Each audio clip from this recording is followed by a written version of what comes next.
अवधूत चिंतन श्री गुरुदेव दत्त श्री स्वामी समर्थ सर्वांना.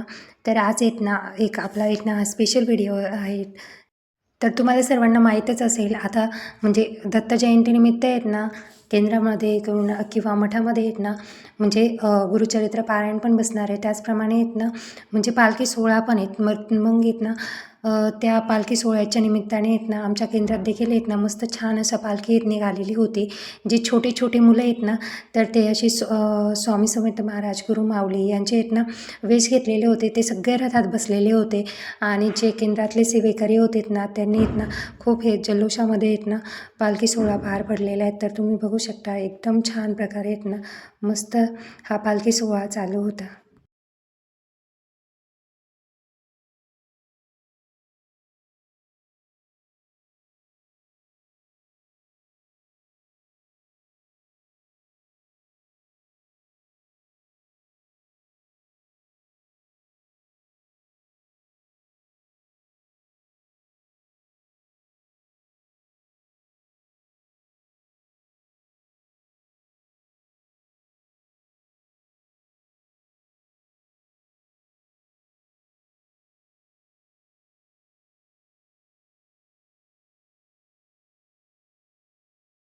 तर केंद्रातून पालखी 3 वाजेला निघाली होती आणि पालखी म्हणजे जी बऱ्यापैकी भरपूर वेळ चालली होती.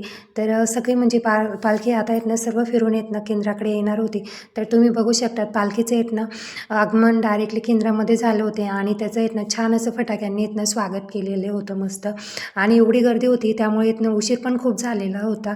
तर केंद्रामध्ये इतकं छान पॉझिटिव्हिटी वाटत होते तर अशा प्रकारे सगळा पालखी सोहळा व्यवस्थित छान पार पडला आणि सगळ्यांना एवढा उत्साह, म्हणजे एखाद्या लग्नाला जशी एक्साइटमेंट असते त्याच प्रकारे ही सप्त्याची आतुरतेने वाट पाहणारे स्वामी सेवेकरी असतात. आता मी 2 दिवसाचे व्लॉग व्हिडिओ घेतलेले आहेत. म्हणजे गुरुवारचा आणि शुक्रवारीचा दोन्ही पण मिक्स आहेत. तर इथे बघू शकतात. तर शुक्रवारची म्हणजे सप्ताहाचा पहिला दिवस. तर इथे सकाळी सकाळी मस्त छान अशी दरबार पूजा केलेली होती. आता सप्ताहाचे 7 दिवस देखील सर्व ग्रंथाचे मस्त असे अखंड नाम जप यज्ञ सप्ताह अशा प्रकारे होणार आहेत. त्यामुळे सकाळची जप म्हणजे दिवसाची सुरुवात पहिली तर इथे पारायणाची वगैरे सगळ्यांची ग्रंथाची पूजा करून घेतली आणि जे अखंड नामस्मरण परत स्वामीचरित्र पारायण सगळ्यांना आजपासून स्टार्टिंग केले. तर डायरेक्टली 7 दिवस हे अखंड चालणार आहेत. त्यासाठी म्हणजे त्याच्यामध्ये अजिबात खंड पडत नाही. रात्रीसुद्धा इतकी म्हणजे सेवा होते तर त्याच्यामध्ये अजिबात खंड पण येत नाही. तर तुम्ही बघू शकता, इथे सगळ्यांना प्रत्येकाला असे सेवेकरी असतात जे प्रहर सेवेसाठी निवडलेले असतात. तर ज्यांना सेवा घ्यायची असेल तर ते नाव देतात. तर इथे स्वामीचरित्र, श्री भागवत कथा, परत गुरुचरित्राचे पारायणसुद्धा खूप जण बसलेले. तर हे 8च्या आरती झाली का लगेच आपण म्हणजे प्रहर सेवेला सुरुवात करून देतात. तर कोणी जपमाळ करतं, परत पारायण वाचतात. तर हा जो प्रहर सेवेचा असतो तर सप्ताहामध्ये 7 दिवस त्याच्यामध्ये थोडाही खंड पडत नाही आणि इतका छान पद्धतीनं पार पडला जातो कारण नियोजन खूप छान केलेलं असतं. त्यामुळे म्हणजे सप्त्याला कसलीच म्हणजे खंड पडत नाही. तर इथे बघू शकता, सगळ्यांना प्रत्येकाला म्हणजे इथे 3 सेवेकरी दिलेले आहेत प्रहर सेवेसाठी. तर एक जपमाळ आणि स्वामीचरित्र सारामृत इथे वाचलं जातं. त्याचप्रकारे वीणावादनसुद्धा कंटिन्यू चालू राहतं.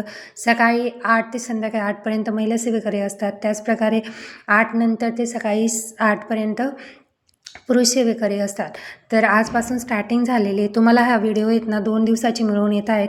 म्हणजे गुरुवारी पालखी सेवेचं नियोजन होतं. पालखी सेवा झाल्यानंतर लगेच दुसऱ्या दिवशी दत्त जयंतीचं लगेच म्हणजे चालू केलं. तर आता सगळे म्हणजे ग्रंथ वगैरे सर्वांना दिलेत. त्यानंतर 8च्या आरती झाल्यानंतर लगेच गुरुचरित्र पारायण वाचनाला चालू करून देतात. कारण सामूहिक गुरुचरित्र पारायण असतं. त्याच्यासाठी भरपूर म्हणजे 400 ते 450 सेवेकरी या पारायणासाठी बसलेले होते आणि गर्दी पण खूप राहते केंद्रामध्ये. तर तुम्ही पण तुमच्या शेजारच्या केंद्रात गेलेत का नक्की कमेंट करून सांगा.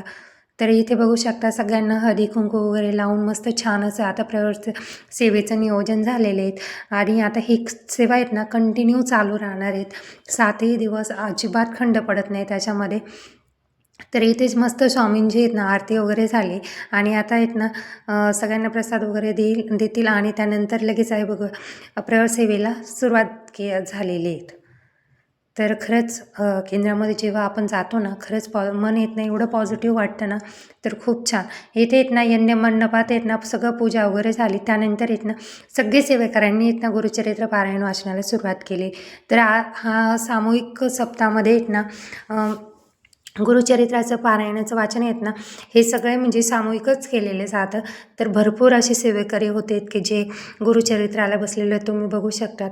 तुम्ही पण नक्की बसा, तुम्हाला पण आहेत ना खूप अनुभव येतील. गुरुचरित्र हा आहेत ना खूप मोठा ग्रंथ आहे, म्हणजे त्यातला प्रत्येक सेवेकरी ना म्हणजे घडला जातो एकदम असा, म्हणजे त्याचे जी निगेटिव्हिटी आहेत ना ती केंद्रामध्ये आल्यावर आज सगळी निघून जाते आणि पॉझिटिव्हच विचार होतात सर्व.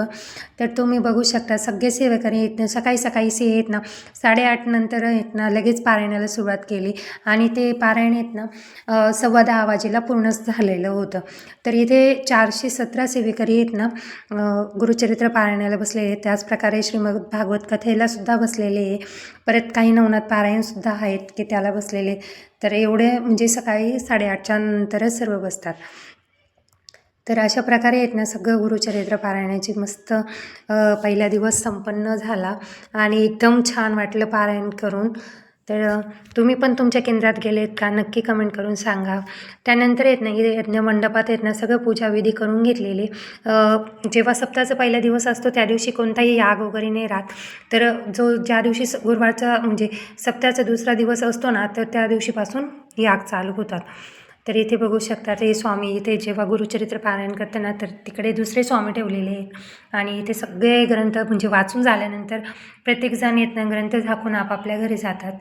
तर अशा प्रकारे पारायणाची सगळी सेवा स्वामींचरणी अर्पण होते. त्यानंतर येत ना इथे केंद्रामध्ये येत ना मी संध्याकाळी परत आलेले होते आणि तिथे येत ना 5 ते 6च्या या टायमिंगमध्ये येत ना पालखी औदुंबर प्रदक्षिणाच्या असतात आणि मस्त ते छान वाजत गाजत छान केल्या जातात आणि कंटिन्यू 1 तास येत ना हे म्हणजे सेवा चालते. प्रदक्षिणा पण केल्या पाहिजे. कोणी 5 करतं, 7 करतं, काही 11 करतात, काही 21 करतात, काही 108 करतात. या प्रकारे आहेत ना म्हणजे प्रदक्षिणा घातल्या जातात आणि जेव्हा आपण म्हणजे केंद्रामध्ये येत ना अशा प्रदक्षिणा फक्त सप्ताह काळातच होता. इतर दिवशी म्हणजे अशा डायरेक्टली होत नाही आणि पालखी सोहळा जो असतो ना तो फक्त दत्त जयंतीला होतो, स्वामी पुण्यतिथीला होत नाही.